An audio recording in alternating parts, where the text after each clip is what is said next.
family. I wanted to clarify this video would be talking about service to others. What do I mean by that?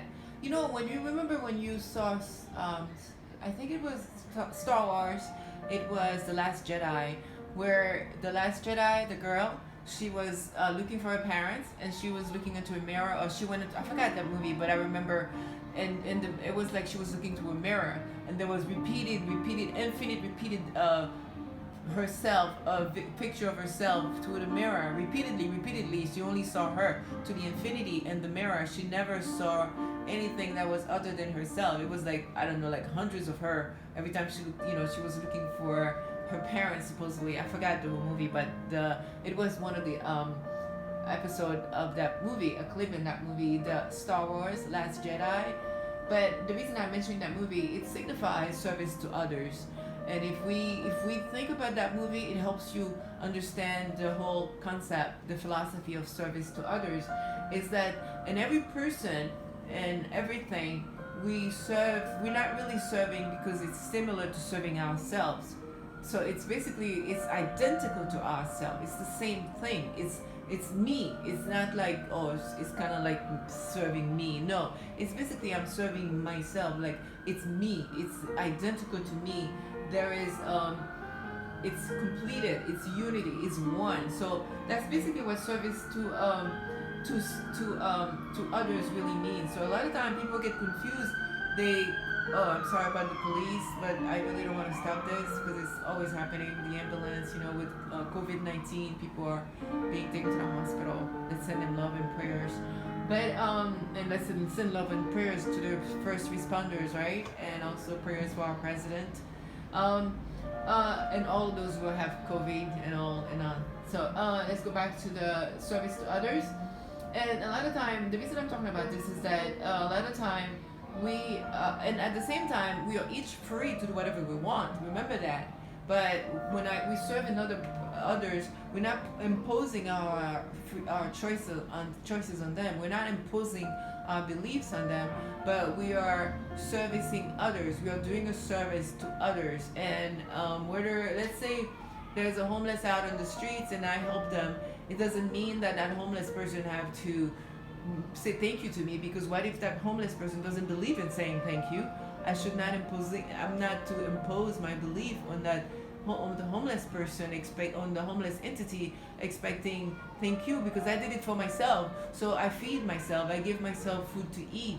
So this is basically how that works. There's a child screaming upstairs, send prayers for him because he's always screaming, send him love and light. It's only a 2-year-old kid, but he's always screaming. Anyways, but I'm not gonna stop the video because we all know what that means. So as a result, so when you're serving to yourself, when we're serving ourselves, we are servicing one another, ourselves. When we're servicing others, we're servicing ourselves.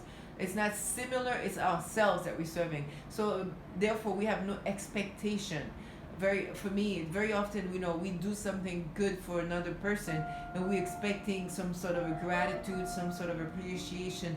But the end result is when I feed myself or when I pay my rent, I don't expect myself to say thank you to myself, to be honest, right? When I take care of my own, if I take care of my own children, I don't, it's part of my job as a mom, just perhaps take care of my kids or my so it's the same thing. If I meet a total stranger and I help them, maybe sending love to my thoughts. I may not have to go to them physically, maybe I can send them love. Telepathic communication is very powerful. But servicing others, and when you are not really expecting anything in exchange, but you really are serving yourself, because in the others are you. You are in others are in you. I am in the others, and the others are in me. As a result, that's really what this is all about. This is very ironic. This kid screams all the time when I'm doing videos. It's kind of weird, and he goes on a rampage.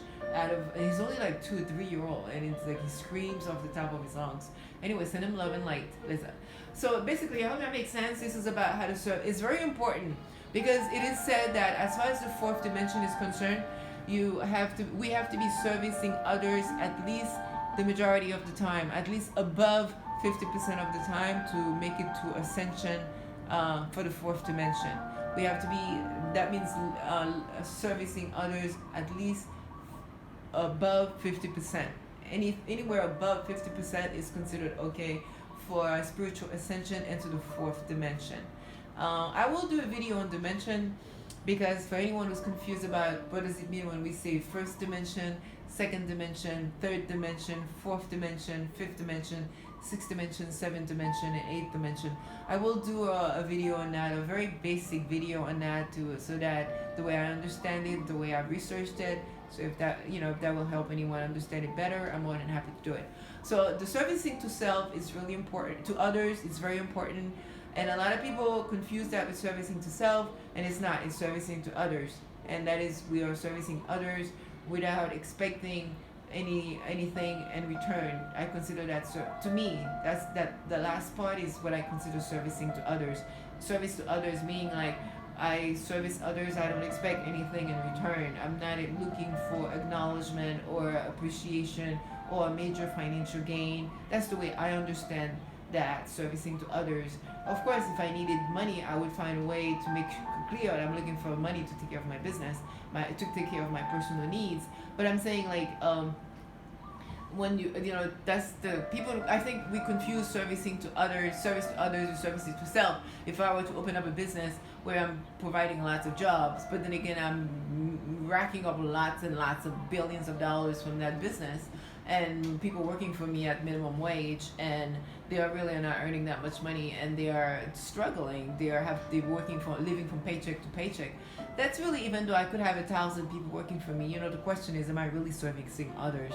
Because I'm sitting on billions of dollars, and the others are working for me, slaving themselves for me, and then they're working for like $15 an hour, and working extra long hours, maybe don't even get benefits because they're not they're not working full time, or they're not getting vacation, whatever, and I'm sitting on a sack of money in the bank. So am I really servicing others just because I'm providing jobs?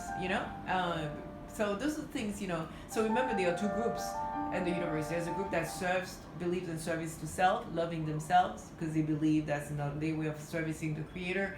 And there's another group that believes in servicing others, service to others, service to the Creator, and that is loving others, to love others, to serve others, the oneness. So there are two groups. That's the positive groups of the angelic beings and the higher vibration, and the other group, which is like the negative group of the angelic beings. Remember, angelic beings sometimes come in the negative form. They're not very, very high up. But there are some angelic being in the higher, not that high. They are in the fourth and the fifth dimension only. I'm not sure, but I don't know that part. I'm not sure, but I do know they exist. Negative higher vibrational being. They focus only on servicing to self, that is loving themselves. And then, but it's a whole different philosophy, spiritual philosophy.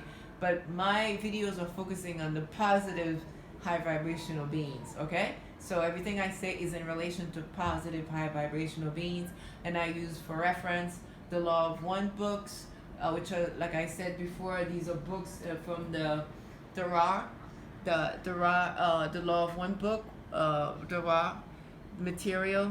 And like I said, I think I've shown that book before. If you look inside the book, this is the authors of the book in that book here, the Law of One.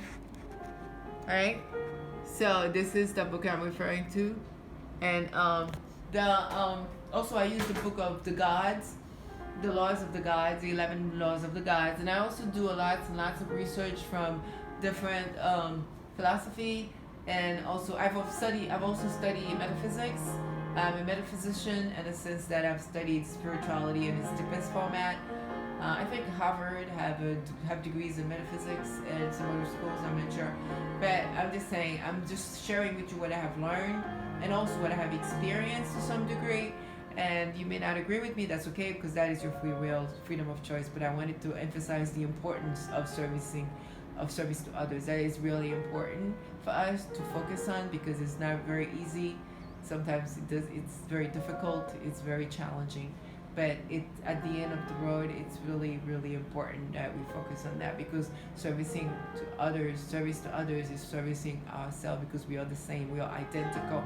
It's not that we are similar, we are identical. Okay? Until then, I love you. I leave you in peace, light, forgiveness. Okay? Love and peace, healing.